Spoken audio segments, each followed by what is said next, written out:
Hello, my name is Avery Daniels, and I serve as instructor and archivist at SC State University in the SC State Historical Collection and Archives of the Miller Alphabetical Library. Today, I will be discussing the formative years of the university under the leadership of the institution's first president, Thomas Ezekiel Miller. In 2007, the Archives began a digital project with the HBCU Library Alliance in an effort to make part of its collection available online.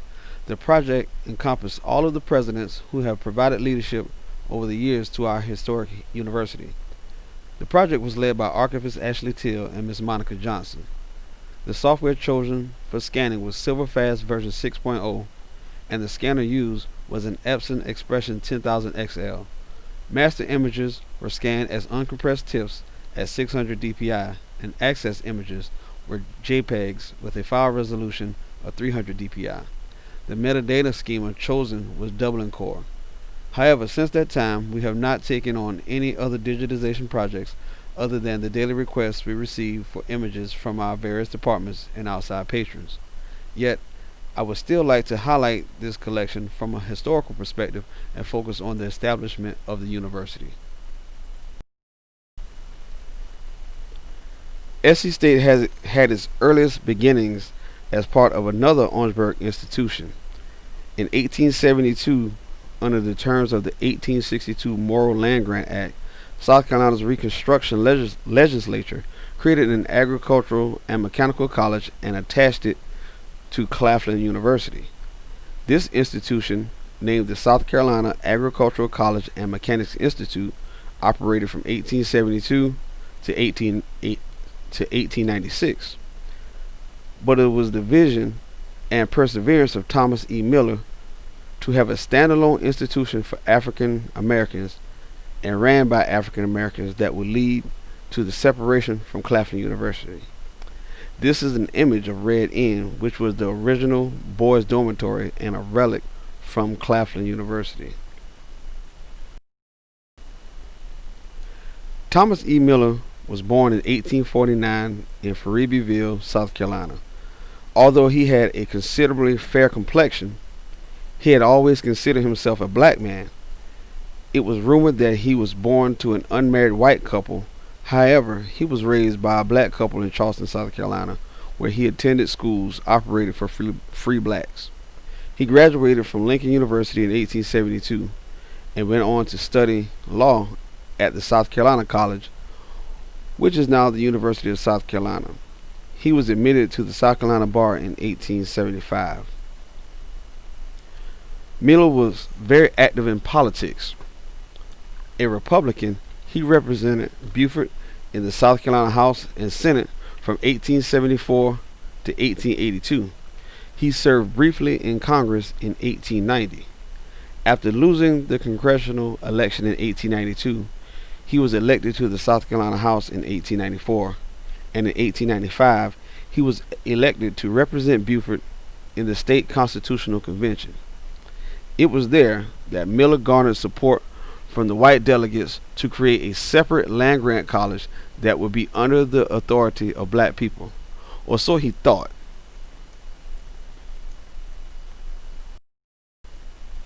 Having garnered the support he needed, Miller introduced a bill in the legislature that would sever Claflin College, also known as the South Carolina Agricultural College and Mechanics Institute, from Claflin University.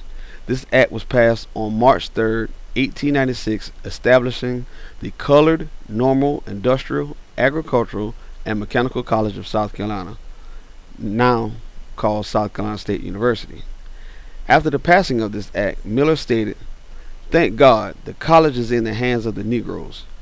Before resigning from public office, Miller nominated 3 of the 6 white men that would serve on the Board of Trustees of the new institution. On June 10th, 1896, Miller was elected as the president. But he would soon realize that the college was not quite fully in the hands of black people.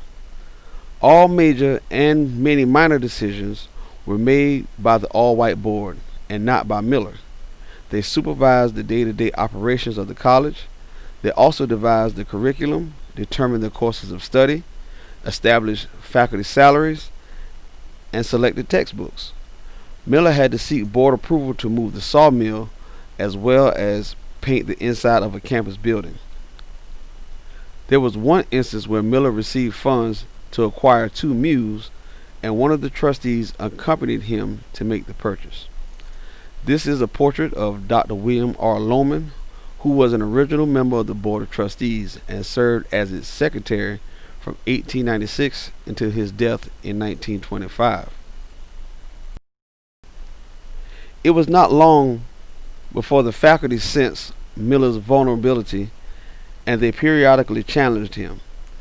In one example, a faculty member incited a student rebellion, and Miller, having gone to the board about the situation, was left powerless to handle the matter. It was ultimately the board that fired the faculty member and instructed the faculty to discipline the students involved. Although Miller tried to assert his authority, however, the board constantly undermined him and refused to relinquish to him any significant control over the faculty or over other matters. He became so frustrated that he tendered his resignation in 1906, but the board successfully appealed to the president to withdraw the resignation. Despite Miller's lack of autonomy, the institution saw major growth under his leadership. In Miller's 15 years, the physical plant increased in value from $50,000 to approximately $250,000. Approximately 20 buildings were erected, which were all lighted by a complete electric system. The faculty increased from the original 13 to 30. He also managed to secure from the board the authority to pay the last month's board of deserving students who were struggling financially. From this, he was able to assist more than 200 deserving students annually.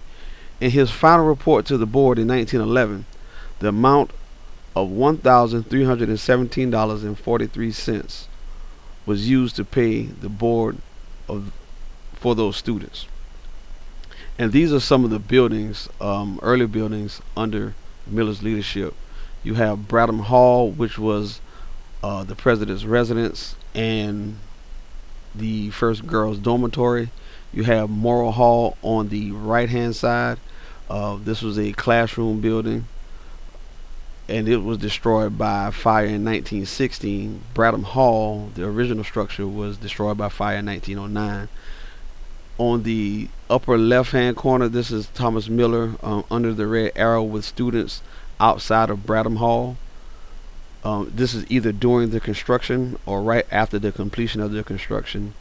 And this is Miller at the bottom left-hand photograph on the college farm under the red arrow.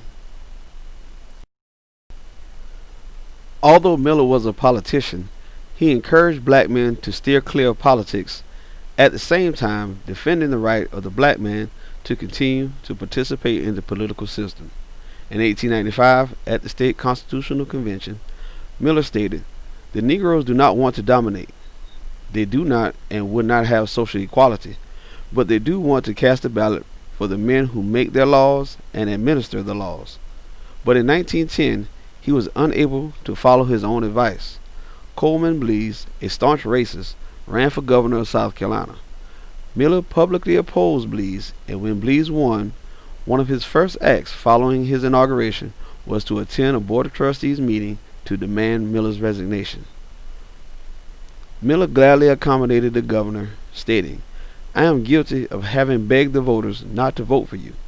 I counted the cost before I opposed you, hence I am prepared for the blow of your official act." Thus was the end of Miller's 15-year tenure. Miller returned to Charleston and became an active part in community affairs. In 1919, he played a leading and successful effort to gain legislative approval to replace white teachers in Charleston's all-black public schools with black teachers. Miller died April 8, 1938. Miller's legacy was summed up with the epitaph inscribed on his tombstone: "I serve God and all the people, loving the white man not less, but the Negro needed me more." And here are the references. And I thank you for your time and attention. If you would ever need to contact me, this is how I can be reached from my address, email, and telephone number. Again, thank you for your time.